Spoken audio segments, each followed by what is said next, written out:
আসসালামু আলাইকুম। কেমন আছেন সবাই? আশা করি ভালো আছেন। এবিসি কম্পিউটারের পক্ষ থেকে আমি মোহাম্মদ মনির হোসেন আপনাদের সবাইকে জানাই স্বাগতম। সো অলরেডি মেডিকেলে যারা ভর্তি হতে ইচ্ছুক আছেন তাদের জন্য সার্কুলার ছেড়ে দেওয়া হয়েছে আজকে সকাল 10টা বাজে। সো আমরা আজকে এখন ওই সার্কুলারটা একটু দেখব। তো চলুন দেখি।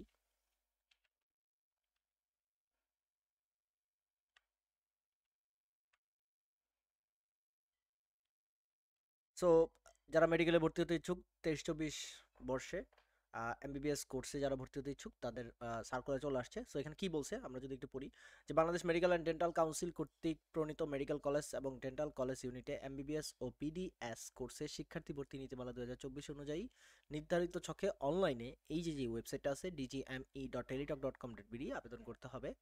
ওকে, সো আবেদনের যে রিকোয়ারমেন্টগুলো চাইছে সেটার ভিতরে যদি আমরা ইম্পর্টেন্ট কিছু দেখি তাহলে দেখতেছি যে অবশ্যই বাংলাদেশের নাগরিক হতে হবে। নাগরিক না হলে সে আবেদন করতে পারবে না। লাইক দ্যাট, আপনি যদি বাইরের কোনো কান্ট্রিতে নাগরিক হয়ে থাকেন তো বাংলাদেশে আইসা আপনি এখানে পড়তে পারবেন না, যেমনটা হচ্ছে ঢাকা ইউনিভার্সিটিতে পড়া যায়, বাট মেডিকেলে আপনি এখানে পড়তে পারতেছেন না, আপনাকে অবশ্যই বাংলাদেশের নাগরিক হতে হবে।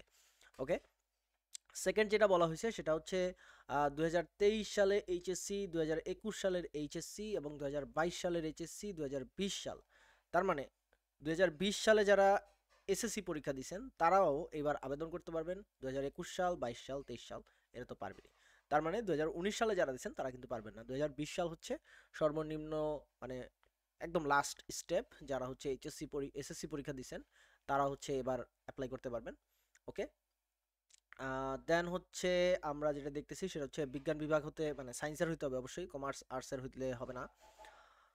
তারপর হচ্ছে এসএসসি এবং এইচএসসি দুইটা মিলে 9 পয়েন্ট থাকতে হবে, কমপক্ষে 9 পয়েন্ট। এখন অনেকে বলে যে ভাই একটাতে 5 থাকতে হবে নাইলে হবে না, এরকম কোনো রিকোয়ারমেন্ট দেয় না। এবার এবার যেটা দিচ্ছে সেটা হচ্ছে মিনিমাম 9 পয়েন্ট থাকতে হবে দুইটা মিলায়া। সো ধরেন আপনি একটাতে 4.50 পাইছেন আর একটাতে 4.50, সো দুইটা মিলে 9 হয়ে গেছে, সো আপনি অ্যাপ্লাই করতে পারবেন।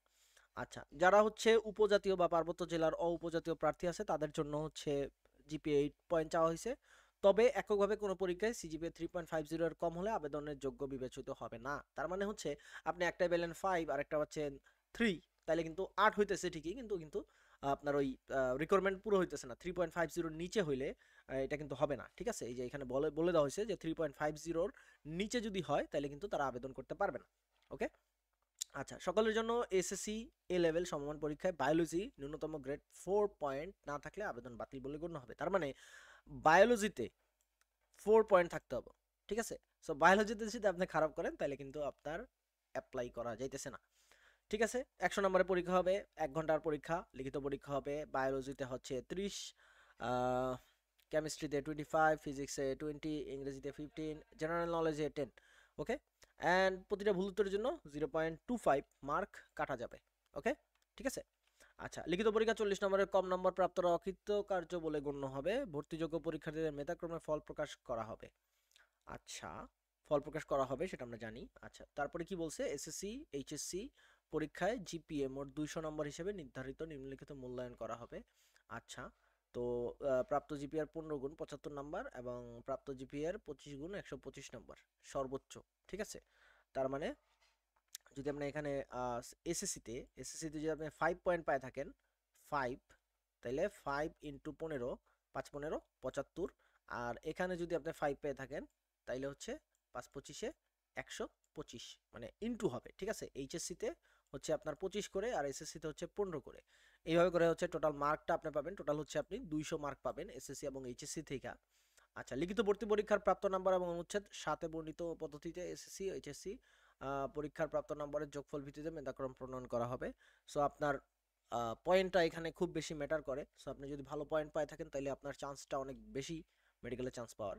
আচ্ছা, পূর্ববর্তী বছরের এইচএসসি সমান পরীক্ষায় উত্তীর্ণ পরীক্ষার্থীদের সর্বমোট এগ্রিমেন্ট নম্বর থেকে 5 নম্বর বাদ দিয়ে এবং পূর্ববর্তী বছরের সরকারি মেডিকেল কলেজ বা ডেন্টাল কলেজ ইউনিটে ভর্তিকৃত শিক্ষার্থীদের ক্ষেত্রে সর্বমোট নম্বর থেকে 10 নম্বর বাদ দিয়ে মেধা তালিকায় অবস্থান নির্ধারণ করা হবে। আচ্ছা, এই কথাটার মানে কি? এই কথাটার মানে হচ্ছে, ধরেন আপনি 2020 বা 21 বা হচ্ছে 22, ঠিক আছে, এর এইচএসসি পরীক্ষার্থী ছিলেন। তো আপনি প্রথমবার চান্স পাননি, সেকেন্ড টাইম দিতেছেন, সো আপনাদের জন্য যেটা হবে 5 নাম্বার কাটা হবে। ওকে, 5 নাম্বার কাটা হবে। এবং যারা পূর্ববর্তী বছরে সরকারি মেডিকেল কলেজ বা ডেন্টাল কলেজ ইউনিটে ভর্তিকৃত শিক্ষার্থীদের ক্ষেত্রে ভর্তি হয়েছিলেন বাট এরপর আর কন্টিনিউ করেন নাই, তাদের থেকে হচ্ছে 10 নাম্বার কাটা যাবে। ওকে, অনলাইন আবেদন ফর্ম আমরা অলরেডি দেখছি, ওই যে উপরে একবারে উপরে লিঙ্ক দেওয়া আছে, এবং এখানে বলা হয়েছে ভর্তি পরীক্ষার ফি আপনাকে 1000 টাকা দিতে হবে, এবং এটা শুধুমাত্র টেলিটকের মাধ্যমে জমা দিতে হবে। ওকে, আচ্ছা, অনলাইন আবেদন শুরু হয়ে গেছে আজকে থেকে, 11/1/2024 সকাল 10টা থেকে শুরু হয়েছে, এবং শেষ হবে 23/1/2024। তার মানে বেশি কিন্তু সময় দেয় নাই তারা, মাত্র 12 দিন সময় দিছে। ঠিক আছে, 12 দিনের ভিতরে আপনার এটা শেষ করতে হবে, এবং অনলাইনে আবেদনের ফি জমা দেওয়ার ডেট একদিন বাড়াই দেওয়া হয়েছে। সো দেখতে পারতেছেন 24 তারিখ রাত 12টা, মানে 11টা 59 মানে 12টা পর্যন্ত। ওকে, প্রবেশপত্র দেওয়া হবে ফেব্রুয়ারির 5 তারিখ থেকে 7 তারিখ পর্যন্ত। অ্যাডমিট কার্ড দেওয়া হবে ফেব্রুয়ারির 5 তারিখ থেকে 7 তারিখ পর্যন্ত, এবং ভর্তি পরীক্ষা শুরু হবে 9 তারিখ। ওকে, 9 তারিখ সকাল 10টায়, শুক্রবার সকাল 10টায় পরীক্ষা শুরু হবে, 10টা থেকে 11টা। আচ্ছা,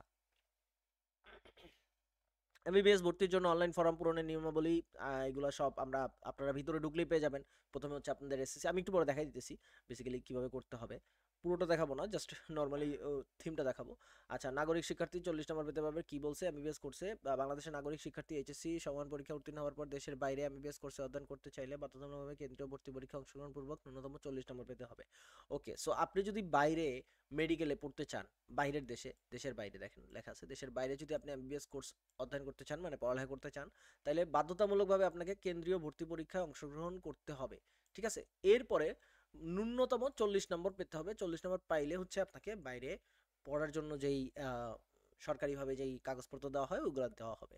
ঠিক আছে, কোটার ক্ষেত্রে বাংলাদেশ মেডিকেল এবং ডেন্টাল কাউন্সিলের মেডিকেল কলেজ এবং ডেন্টাল কলেজ এমবিবিএস বিডিএস কোর্সের শিক্ষার্থী ভর্তি নিয়ম 2024-এর বিধিবিধান প্রযোজ্য হবে। পরীক্ষার্থী যে কোনো কেন্দ্রে হতে ভর্তি পরীক্ষা অংশগ্রহণের সমান সুযোগ নিশ্চিত করে। ওকে, তার মানে আপনি যখন আবেদন করবেন তখন কিন্তু আপনার কেন্দ্র চয়েস করতে হবে, এবং ফার্স্ট চয়েস যেটা দেবেন সেটা পাওয়ার সম্ভাবনা সবচেয়ে বেশি। আচ্ছা, অনলাইনে আবেদনের জন্য 1000 টাকা দিতে হবে, সেটা আমরা জানলাম। ছবি যে আপলোড করতে হবে সেটা হচ্ছে অবশ্যই 300x300 এবং 300x80, 300x300 এবং 300x80 পিক্সেল হতে হবে, যেটা হচ্ছে ছবি হবে 300x300 এবং সাইন হবে 300x80। ওকে, আচ্ছা, তারপরে কি বলা হয়েছে এখানে, ছবি তৈরির জন্য পেন ড্রাইভে পূর্ব থেকে সংরক্ষণ করতে হবে, এগুলো হাবিজাবি, এগুলো আপনারা পারবেন। যদি না পারেন অবশ্যই আপনারা যে কোনো কম্পিউটার দোকান থেকে করতে পারেন, আপনারা চাইলে আমার দোকান থেকেও করতে পারেন।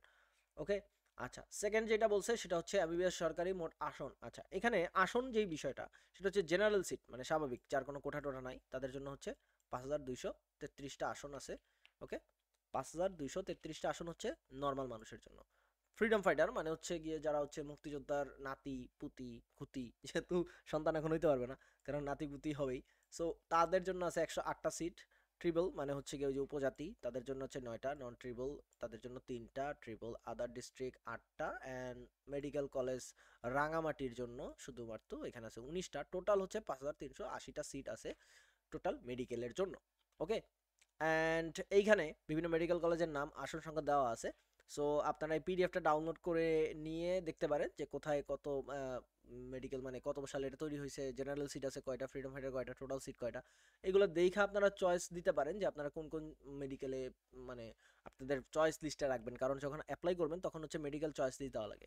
এরপর যেটা আসতেছে সেটা হচ্ছে ভর্তি পরীক্ষার কেন্দ্র। কেন্দ্র হচ্ছে আপনারা যেই এলাকা থেকে অ্যাপ্লাই করতেছেন বা যে এলাকা থেকে পরীক্ষা দিতে চান ওই এলাকাগুলো সিলেক্ট করবেন। যেমন আমি যেহেতু বেশিরভাগ অ্যাপ্লাই করি ঢাকায়, সো ঢাকার ভিতরে দেখেন ঢাকা মেডিকেল কলেজ আছে। তারপর হচ্ছে ঢাকার ভিতরে এই যে ঢাকা আছে মুগদা মেডিকেল কলেজ, এটা অনেক দূরে অবশ্য। তারপরে অবশ্য ঢাকার ভিতরেই। তারপরে এখানে ঢাকা আছে এই যে শহীদ সোহরাওয়ার্দী মেডিকেল কলেজ আছে 38। সো এই যে নাম্বারগুলো, আপনাকে এই নাম্বারগুলো মনে রাখতে হবে যখন আপনারা মেসেজ পাঠাবেন, যেহেতু টেলিটকের মাধ্যমে এসএমএস করে টাকা পাঠাতে হয়। সো তখন হচ্ছে আপনাদেরকে এই নাম্বারগুলো বসায় দিতে হবে, নাম্বারগুলো বসায় দেন হচ্ছে সেন্ড করতে হবে। এখানে অপশনটা দেওয়া আছে, আমি যদি আপনাদেরকে দেখাই দিই, এখানে নিচেই আছে কোথাও এক জায়গায় আমরা পাবো এখানে। ওকে, পার্মানেন্ট প্রেজেন্ট অ্যাড্রেস, সামনের বাটনে ক্লিক, এখানে সব লেখা আছে আর কি কিভাবে করতে হয়। ভ্যালিডেশন কোড আসবে, দেন হচ্ছে আপনারা ইউজার আইডি পাসওয়ার্ড পাবেন, অ্যান্ড ইউজার আইডি পাসওয়ার্ড এই যে এখান থেকে মেসেজ করতে হবে। এই যে অপশনটা আছে এখানে দেখেন এমবিবিএস, যখন আপনারা আর কি প্রথমে আপনাদের মেসেজটা পাঠাবেন, প্রথম যে ইউজার, এইটা আপনাদের ইউজার নেম বসাবেন এইখানে, এইটা তো থাকবে না, আপনাদের নিজেদের ইউজার নেম যেটা আসবে ওইটা বসাবেন। বসানোর পরে হচ্ছে আপনাদের একটা পিন দেওয়া হবে, ওই পিনটা বসাবেন এইভাবে দেখেন এমবিবিএস, তারপর হচ্ছে ইএস, তারপর হচ্ছে পিন, তারপর হচ্ছে আপনাদের ওই যে সেন্টার কোড। ঠিক আছে, আপনি যেই যেই সেন্টারগুলো চয়েস দিতে চান, বাট মনে রাখবেন ফার্স্ট যেই চয়েসটা দিবেন আপনি, যেমন এখানে 19 দেওয়া হয়েছে, ঠিক আছে, ফার্স্ট চয়েসটা আসার সম্ভাবনা সবচেয়ে বেশি। কোথায় গেলাম আমরা?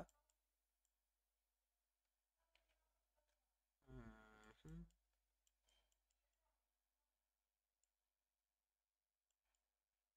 ওকে, এই যে চলে গেছিল। যাই হোক, তো এই যে যেই ফার্স্ট চয়েস আছে, ফার্স্ট চয়েস যেটা দামেন দিবেন ওইটাই সাথে সাথে রিপ্লে চলে আসবে আপনাদের ফোনের, যে আপনি কোন কোড পাইছেন, সাথে সাথে চলে আসার কথা। সো এই কোডটা মানে ফার্স্ট চয়েসটা সবার মানে প্রিফারেবল থাকবে যে এইখানে আপনার সিট পড়বে। ওকে, সেকেন্ড চয়েস খুব কম আসে, একদম লাস্টের দিকে যারা অ্যাপ্লাই করে তাদের জন্য এই সেকেন্ড চয়েস আসতে পারে। যদি সিট বুক হয়ে যায় ওই কেন্দ্রের, তখন হচ্ছে সেকেন্ড চয়েসটা আসার সম্ভাবনা থাকে, এরপর থার্ড চয়েস, ফোর্থ চয়েস, এভাবে করে আসে আর কি। তো এরপর হচ্ছে আপনার ইউজার আইডি পাসওয়ার্ড দিয়ে প্রবেশপত্র ওই দিনই আপনি ডাউনলোড করতে পারবেন। ঠিক আছে, না সরি, ওই দিন না 5 ফেব্রুয়ারি 2024 আপনি ডাউনলোড করতে পারবেন ইউজার আইডি পাসওয়ার্ড দিয়ে। অবশ্যই ইউজার আইডি পাসওয়ার্ড আপনাকে সংরক্ষণ করতে হবে ভালোভাবে। ওকে, এই হচ্ছে ব্যাপার স্যাপার, এছাড়া আর কিছু নাই। ডেন্টালের জন্য আলাদা ওখানে অপশন থাকবে, যদি আপনি ডেন্টালে দিতে চান তাহলে ডেন্টালের জন্য আলাদাভাবে বলে দিবেন যে অ্যাপ্লাই করবে, বা আপনি যদি নিজে করেন তাহলে আমি দেখাই দিতেছি কীভাবে করবেন। আমার কাছে অবশ্য বেসিক্যালি ইউজার আইডি পাসওয়ার্ড মানে আপনাদের কারো কি বলে এটাকে, যে কোনো নাই এখানে, স্মারক নাম্বার দেওয়া আছে কিছু। ওকে, সো এটা হচ্ছে আপাতত বেসিক। এখন আমরা যেটা করবো, আমরা আমাদের ব্রাউজারে চলে যাব। ব্রাউজারে যাওয়ার পরে আমরা যেটা করব সেটা হচ্ছে আমাদের ওয়েবসাইট যেটা, মানে মেডিকেলের অ্যাডমিশনের ওয়েবসাইট যেটা, সেটা হচ্ছে dgme.teletalk, TELETALK teletalk.com.bd। এই ওয়েবসাইটে আমরা যাব। এই ওয়েবসাইটে গেলে আপনারা একদম প্রথমে এই যে দেখেন এমবিবিএস অ্যাডমিশন, বিডিএস অ্যাডমিশন, ঠিক আছে, MBBS non government admission, BDS non government admission, সবগুলো এখানে দেওয়া আছে। সো আমরা এমবিবিএস অ্যাডমিশন আমরা একটু কন্ট্রোল হোল্ড করে রেখে ক্লিক করলাম, তাইলে নতুন আরেকটা ট্যাবে ওপেন হলো। অ্যান্ড এই যে ইনস্ট্রাকশন, এখানে ক্লিক করলে আপনারা এমবিবিএস এর অ্যাডমিশনের যেই ইনস্ট্রাকশন যেটা আছে এতক্ষণ আমরা যেটা দেখলাম সেটা পেয়ে যাবেন। সেখান থেকে আপনারা এটা পড়ে নিতে পারেন। অ্যান্ড দেন আপনারা যখন অ্যাপ্লাই শুরু করবেন তখন এই যে online application for national curriculum SSC HSC, এইটাতে ক্লিক করবেন যারা হচ্ছে নর্মাল স্কুল কলেজে পড়ছেন। আর যারা হচ্ছে ইংলিশ মিডিয়ামে পড়ছেন তারা হচ্ছে নিচেরটাতে অ্যাপ্লাই করবেন, জিসি ও এ লেভেল। ঠিক আছে, সো এখানে দেওয়ার পরে নেক্সটে যাওয়ার পরে আপনাকে আপনার এসএসসির রোল, এইচএসসির রোল, রেজিস্ট্রেশন নাম্বার এটা চাবে, দেন নেক্সট দিবেন। দেন হচ্ছে আপনার ডিটেলসগুলো চাবে, আপনি কোথায় কোথায় পরীক্ষা দিতে চান এইগুলো দিবেন, দেন জাস্ট কমপ্লিট। আচ্ছা, বিডিএস হচ্ছে গিয়া ডেন্টাল, বাংলাদেশ ডেন্টাল, দেখেন রোল নাম্বার দিয়ে সাবমিট। আচ্ছা, বিডিএস এরটা এখনো আসে নাই, বিডিএস এরটা এখনো ছাড়ে নাই। MBBS non government, MBBS non government এটাও ছাড়ে নাই এখনো। ওকে, তারপর হচ্ছে বিডিএস নন গভর্নমেন্ট এটাও এখনো ছাড়ে নাই। বাংলাদেশ ডেন্টাল সামথিং কিছু একটা, বিডিএস ফুল মিনিং কি, ওকে যাই হোক। সো এইখান থেকে আপনারা অ্যাপ্লাই করতে পারেন। ওকে, সো আই থিঙ্ক বুঝতে পারছেন। অ্যান্ড আপনাদের কিন্তু ডেট খুবই কম, কারণ হচ্ছে আপনাদের লাস্ট ডেট হচ্ছে কবে, লাস্ট ডেট হচ্ছে 23 তারিখ লাস্ট ডেট, তার মানে আর সময় আছে মাত্র 12 দিন। সো খুব দ্রুত অ্যাপ্লাই করে ফেলেন। ওকে, আল্লাহ হাফেজ, আসসালামু আলাইকুম।